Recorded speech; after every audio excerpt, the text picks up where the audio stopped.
Diddy party stories, they're our favorite genre of anecdote if you really? have one, yeah. Wow, okay, I've got a lot I can't tell. So, can't tell that one either. Because P. Diddy be wanting the body, and you gotta tell him no. We support victims. We have done this historically through our work and will continue to do so in the future.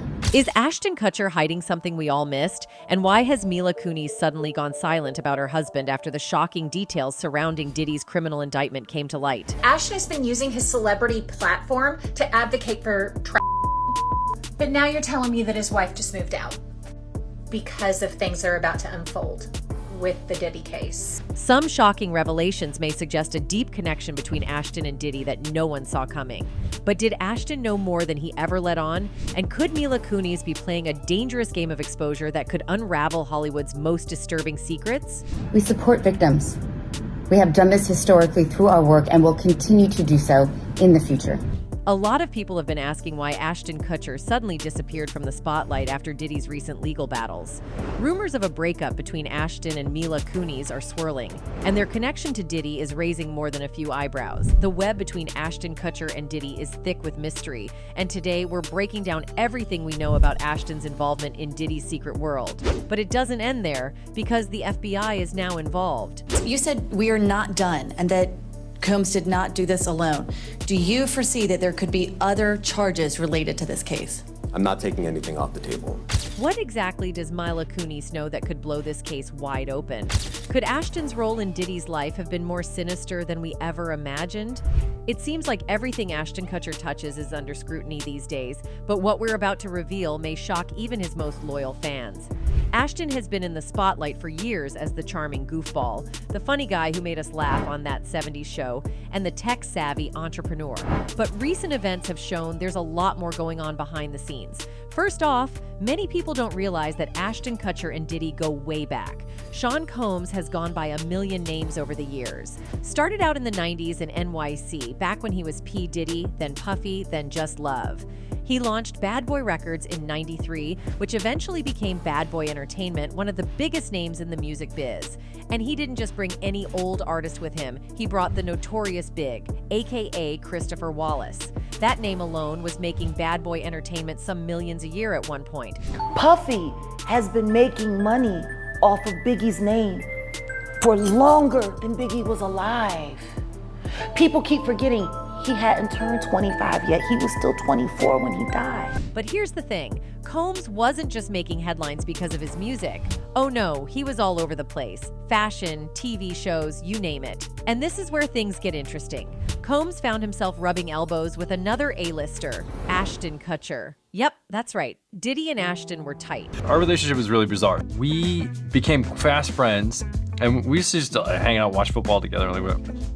And he came over and I was like, I'm going for a run. He's like, oh, I'll go for a run with you. So how did these two link up? It all started with Punk'd. You remember that prank show on MTV, right? But Combs didn't stop there. He also produced a bunch of seasons of Making the Band on MTV, where wannabe stars competed to make it big. And during all of this, Ashton and Diddy were often spotted together, at events, parties, you name it. Ashton was a regular at Diddy's famous Labor Day white party back in 2010. You know those bougie events where everyone wears white and things probably get wild behind the scenes? Here's a fun tidbit. When Time magazine named Ashton one of the 100 most influential people that year, Diddy gushed over him saying, Ashton Kutcher is a sounding board for me. Like me, he's a mogul, a new media mogul. But we're like yin and yang. I'm in your face and he's all cool and suave. Cute, right? Fast forward to 2019, and Ashton's on Hot Ones, getting grilled by Sean Evans while eating spicy wings. Of course, the topic of Diddy's legendary parties came up, and let's just say Ashton had a lot of stories he couldn't tell. Oh, okay, I've got a lot I can't tell. So, can't tell that one. With Diddy facing charges that include everything from STF-icking to racketeering, people are now wondering if Ashton Kutcher knew more than he's letting on. In any case, Ashton Kutcher is definitely not the innocent party in all of this. You see, last year, Ashton and Mila found themselves knee-deep in controversy, and it's all thanks to some resurfaced clips like these. Apparently, the Kutchers faced backlash which stemmed from them backing Danny Masterson, who has already faced legal consequences due to allegations of SA. News: Danny Masterson has just been sentenced to 30 years to life in prison and has been ordered to register as a offender. A jury convicted the actor on 2 counts of back in May. After the Kutchers' outspoken support for the accused, Christina Ricci boldly called them out, triggering a cascade of revelations about their own history.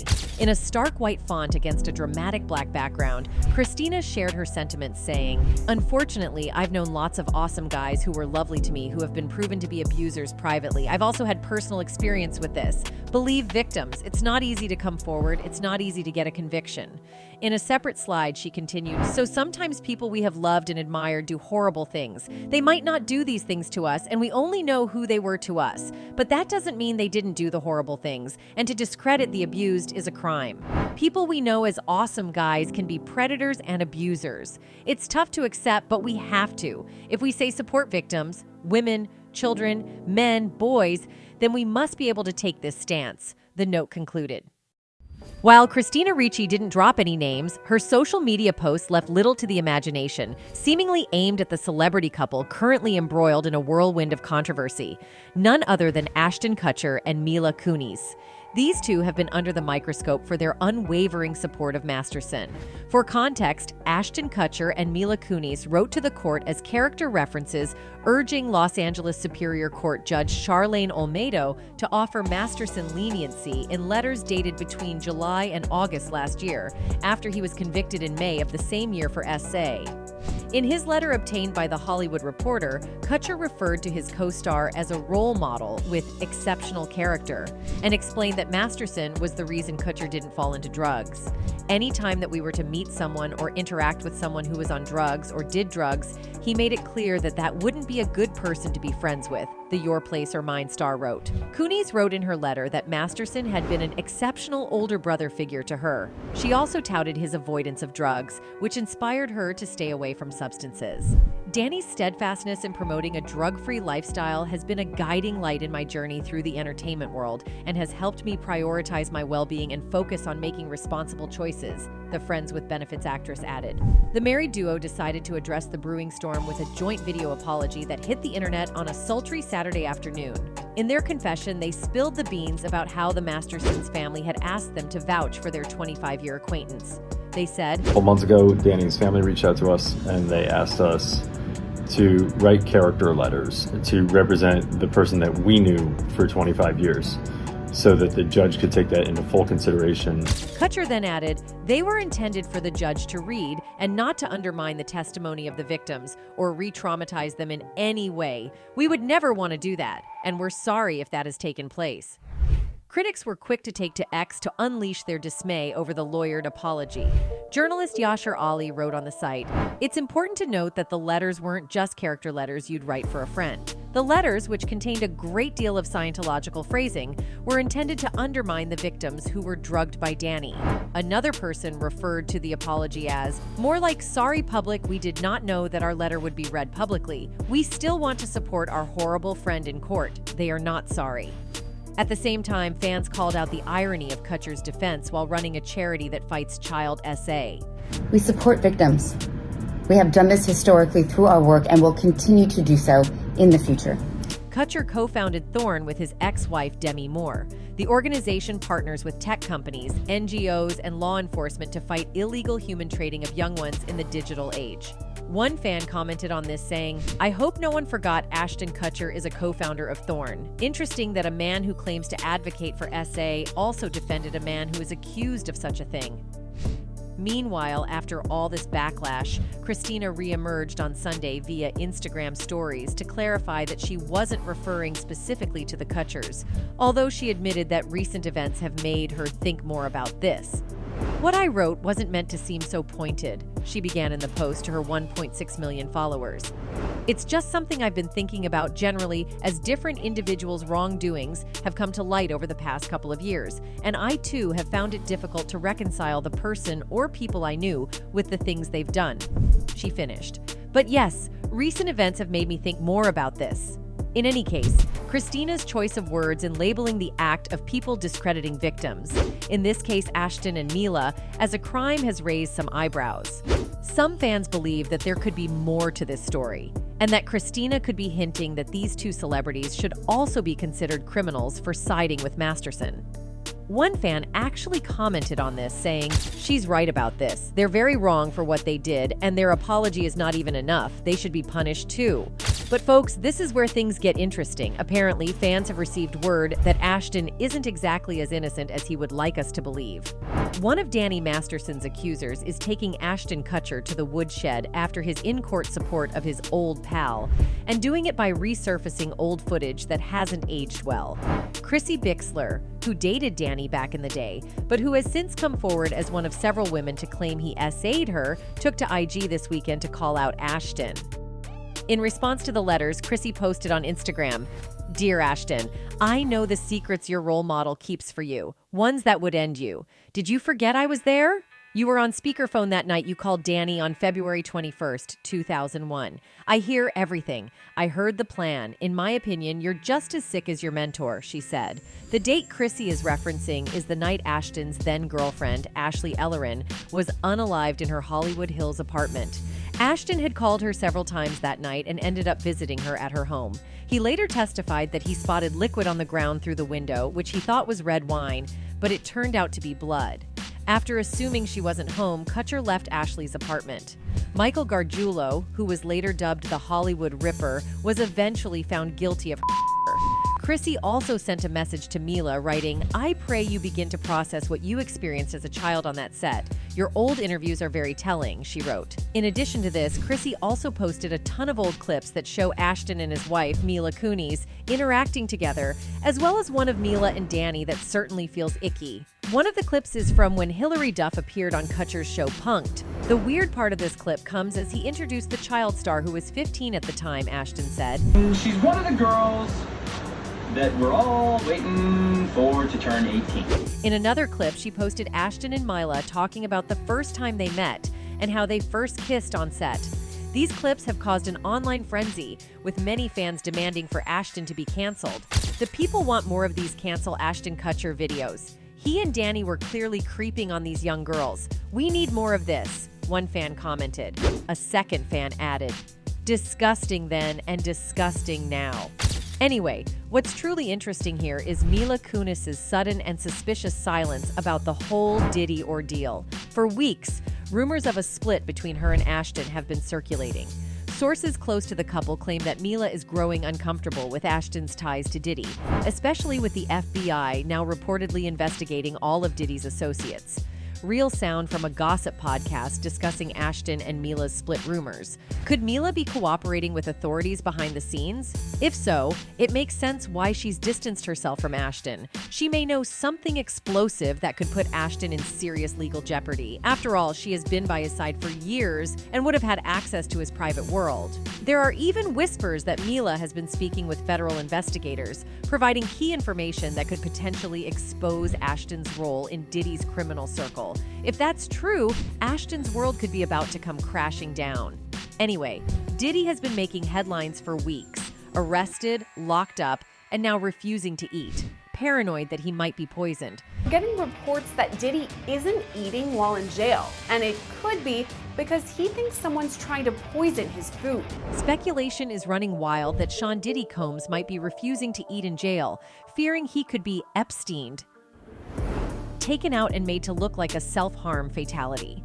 Sources close to the situation suggest that Diddy's paranoia is through the roof, especially as his testimony could expose dirt on some of the most powerful players in the industry. Former inmate Larry Levine has fueled the rumor mill by claiming Diddy may have stopped eating altogether because he's afraid someone might poison his food. Levine hints that Diddy's got serious secrets on people with deep pockets and high stakes, and they might want him silenced before he can take the stand. Justin Bieber. Justin Bieber. Kevin Hart. Kevin Hart. Mark Wahlberg. Mark Wahlberg. Snoop. DJ Khaled. DJ Khaled. For some, it's easy to brush off Diddy's fear as paranoia, but for others, this is just the beginning of a much larger story. The timing is what's raising suspicion. Diddy's testimony is scheduled to happen soon, and the word on the street is that his testimony could shake the foundations of the entertainment industry. His fans fear he won't survive long enough to tell his story, a fear that's intensified after the suspicious deaths of other high-profile figures who were set to testify before Diddy. To make things worse for him, the judge recently denied his bail request. This is after Diddy tried to offer a whopping $50 million, as well as putting up his and his mom's multi-million-dollar mansions in Miami as collateral. Oh, and get this, he even offered up his passport and the passports of his children, including his 1-year-old kid who's barely old enough to walk. But despite all of that, the judge wasn't having it. They said, nope, you're staying put, essentially sending a message that Diddy isn't going anywhere anytime soon. Now, the part that's really mind-blowing is the sheer amount of money Diddy tried to use to buy his way out. A $50 million bond is no joke, and the fact that the judge didn't even blink and still said no just goes to show how serious this case is. To put it in perspective, the average bail for a serious crime in California is usually around $2 million. For that, you typically only have to come up with 10%, which is $200,000. You can pay that by putting up your house or assets as collateral. But Diddy? He offered way more, an $18 million mansion. And yet, the judge still told him he's not going anywhere. That's wild. I've said this before, but I'll say it again. It really doesn't matter how much money you have or how flashy your life looks from the outside. What matters is how you got it. If you do shady stuff to get where you are, eventually it's going to catch up with you. It might take time, but one way or another, you're going to have to face the consequences of your actions. And in Diddy's case, it looks like jail time is the return on his investment. So what exactly did Diddy do that landed him in this hot water? According to the indictment, which was released right after his arrest, the charges against him date all the way back to 2008. For over a decade, Diddy managed to avoid getting caught, and that's because he wasn't operating alone. He had some very powerful people backing him up. Not only that, but he had a bunch of hotels across the country on his payroll, as well as a network of people who were responsible for making sure his victims stayed quiet. In some cases, if they weren't silent, they might have even ended up. Combs carried or brandished firearms to intimidate and threaten victims and witnesses. Now, Combs did not do this all on his own. As I mentioned, Combs has been charged with RICO conspiracy. It turns out that Diddy was running a full-blown criminal enterprise. This wasn't just about throwing wild parties. It was way more sinister. The enterprise was involved in forced labor, transporting people across state lines for prostitution, kidnapping, arson, bribery, and even obstructing justice. According to reports, Diddy used force, threats, and manipulation to get women to participate in these freak-off parties, which were not only disturbing, but were also recorded on video. Some of these parties lasted for days, and the victims had to be given IV fluids just to recover from all the physical and emotional damage they endured. If that wasn't already bad enough, most of Diddy's victims were flown into the US and forced into these depraved acts. They didn't sign up for any of it, and Diddy and his people used all kinds of twisted tactics to control them. One of the things that came out in the investigation was that they used tons of lubricants and baby oil on these victims, both women and men, to carry out. And they seized cases and cases of the kinds of personal lubricant and baby oil that Combs' staff allegedly used to stock hotel rooms for the freak-offs. More than 1,000 bottles altogether. This raid was a huge turning point in the case. For a while, it looked like Diddy might just get away with a few lawsuits and not see the inside of a prison. But now, with all this evidence stacking up against him, it seems pretty clear that he's going to be spending a lot of time behind bars. And let's not forget that this case has brought up a lot of old allegations against Diddy, including claims from people like Cassie and Jaguar Wright, who have spoken out about him in the past. One of the most interesting people to weigh in on this situation is comedian Cat Williams. If you've been paying attention to him lately, you'll know that earlier this year, Cat basically predicted that 2024 would be the year of truth-telling, and he wasn't wrong. During an interview with Shannon Sharp, Cat specifically called out Diddy, saying that this would be the year he'd finally be exposed for who he really is. It's all catching hell in 2024. It's up for all of them. It don't matter if you Diddy or whoever you is. All lies will be exposed. And now, here we are. So, what's next for Diddy? Well, it's hard to say for sure. With the amount of evidence piling up and the seriousness of the charges, it seems unlikely that he's going to be walking free anytime soon. The fact that he's already offered up $50 million and his bail was still denied says a lot about how grim the situation is for him. This isn't just a slap on the wrist. Diddy is looking at spending the rest of his life in prison if he's found guilty. At the end of the day, this whole situation is a reminder that no matter how much power, money, or influence you have, you can't outrun your actions forever. Diddy might have thought he was untouchable for years, but now it looks like his past is finally catching up with him. And while there's no denying that he's had a massive impact on the music industry and built an empire, this dark side of his life is casting a long shadow over everything he's accomplished. We'll have to wait and see how this all plays out in court, but one thing's for sure. This is a moment of reckoning not just for Diddy, but for everyone who was involved in his criminal enterprise. And for the victims who suffered through these horrific experiences, there's finally a sense that justice might be served. Anyway, that's it for this video, folks. Bye.